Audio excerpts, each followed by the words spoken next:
Hi, I'm Sherry from Homeschooling on a Wing and a Prayer blog. I thought I'd walk you through real quickly on my finally bound homeschool lesson planner.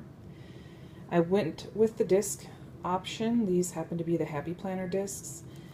And I used for the paper and a couple of the thinner laminated sheets, which was actually kind of really pushing the punch to its limits, so I would not recommend that. But this is definitely great for the sheets. The Happy Planner 365 Create 365 punch, which is the grand, so it's good for the 11-inch size, and it also is marked for the 9-inch. I happen to have the Happy Planner Life one too, and so I will definitely get my use out of this.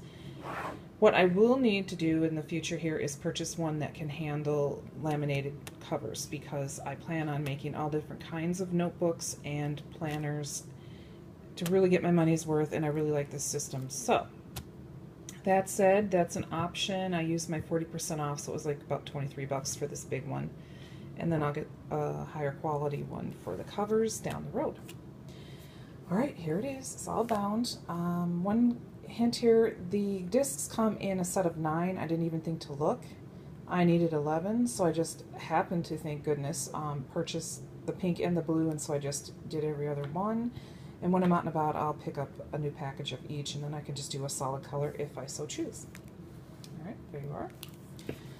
I had to use my pathetic MacGyver skills in order to get most of these covers punched, and frankly, I didn't do that great of a job.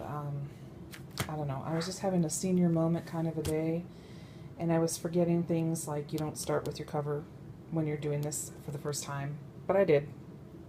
And I have another mistake I'll show you in a second. But what I did is I'll show you how I did it in a few minutes, but basically I'm really glad MacGyver was not here when I was doing it, because frankly he would have died of shame. I almost did. It was embarrassing. My skills were awfully rusty. But somehow, some way I managed to make it work, and here we are. I also had this little pouch. This little pouch I found at the back to school supplies at Walgreens a couple seasons ago.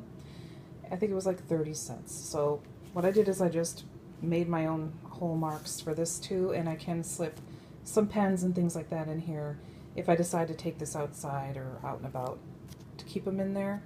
But when I am filling out my pages, I will definitely need to take it out because it will be too bumpy when I'm trying to write on that side. But for now, it's in here to show you. This is my big boo-boo page. As you can see, the white there, I lost that much of my page because I wasn't paying attention to what I was doing. I had it on the back side, and I had a piece of paper, a cardstock, that I had punched with this for my guides. And what I did is I punched the opposite side as well, which was really kind of stupid because I had both of them on the paper, and I didn't think to flip it over 1,000 times before I actually started punching. I got a little distracted, and I realized I punched on this side. Not good. So I had to cut it off, and then I just used clear packing tape to seal it, and then I did this side. So that was my smooth move there. All right, here we go. I've shown you the layout of these pages before, but as you can see, they turn very nicely. That was using the punch. And I'm very excited to get started on filling these out. I did try to punch the longer bookmarks that I had laminated, and it did good up to a certain point, and then it kind of tore them trying to get them out, so don't do that. So I just cut it to fit and just make these little tab markers so it sticks up a little bit. This way I know where I am in this section. And then here's the weekly. This one I did get right. And I have my dashboard here with my post-it notes. I need to pick up a larger set and stick it there. All I did is use my double-sided sticky tape to, you know, I had a little stack, and then the last one I stickied, and then it sticks for you. And then you can peel off and use as needed. I have it right here in the planning section for now. Another thing I did, and on the Michael's haul that I will put a card up, I show you the stickers that I used to create these tabs. This is just a cut cardstock that I just pack and tape to the pages so I can easily find them. And then I have them all for the months here. So that's an idea for tabbing. And then I'm very excited to show you this. I have some very sparkly scrapbook paper that I don't think I'd ever use for scrapbooking, but I always keep it, and I'm like, yeah, I can make some cute little like bookmark flags here. So I know now in my planner that the yellow marks my to-do list and my supply list, and I have the little removable must-do shopping list, so once I'm filling this all out, I can fill it as I go, then take it out and take it with me. So each month we'll have one of those in there. And then I know for each month's planning, the blue one marks where I am on the current month. So I made it slightly wider, so when it sits here, see, you can find it easily. Again, had some more sparkly paper. And then it's just kind of the same thing, and I can remove those bookmarks and take it to the next month and so on. Now, I only have basically September to December in here, and December is only like very thin. If I was going to put the whole year in, I would have had to get the larger size discs because this one is really pushing it, and I don't have as many pages as a lot of other planners do for various things like attendance and all that kind of stuff. So if you're going to do the full year, you're going to need the larger size discs because, like I said, this is really pushing it. Then once the semester's over, I can just put in the new semester. So as you see, I have this for each month, and then it's ready to go. Back here, I got this page right too. Very proud of myself, very proud. Nothing new there.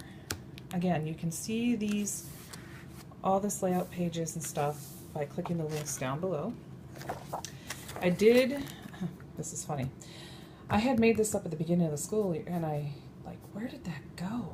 And I found it when I was working on creating pages and stuff, so I went ahead and punched this. This is just on your typical copy paper for my son, and I'm going to do this for a bunch of his. I was thinking of just doing a separate grade book, but now that I think about it, there's only a few things I really grade. I have to get his science. I have them all in a stack to put down on something like this, but I needed to find the sheet, and I was so happy to find it. So now I can put it in there, and then I can transfer that over to his final grade. So I will be making a few more actual grade sheets and sticking them in there. Again, the beauty of the disc binding. And then this was the same. I can add more pages back here, no problem. What I did do is I had some other scrapbook paper, and I just created some more tabs, and as I need them, plus a spare, I can just take them out and move them to where I need them. And I also have the extra stash of supply list papers in the back here. Now this final page actually punched through the punch fairly easily, so it's the only one that works the best. So that's nice. Now what I did do, of course I don't have the stuff sitting here, sorry about that, is I went ahead, let's flip it over so you can see. I went ahead and took a smaller hole punch, not the regular size, there's a smaller one, I'm not sure, I think it's like a 1/4 inch maybe.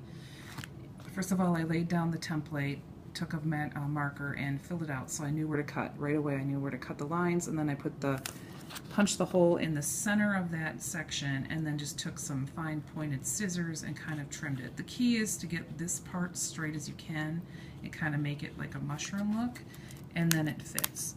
Now what I did do to kind of help myself out is once I had them punched out, I tried putting them in the punch again, and some pages worked a little better than others to kind of clean it up, and it wasn't so stressful for the punch. But again, I would not recommend that because I don't want to be responsible for you breaking your punch. So you can MacGyver this with just a simple hand punch and some fine tipped scissors and a magic marker and a template.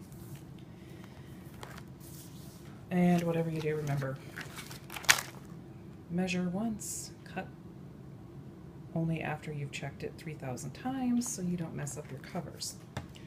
Okay, so there you have it. I'll show you what it looks like from here. So as you can see, all my tabs are right there.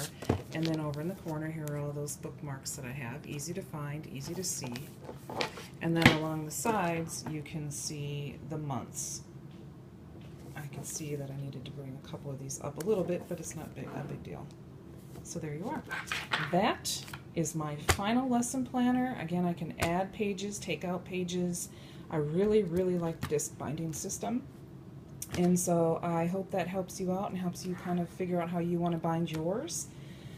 Look for the links down below. I actually have a link to my blog that you can copy the pages that I created. The other ones you're going to have to go onto the other videos and click the links in there.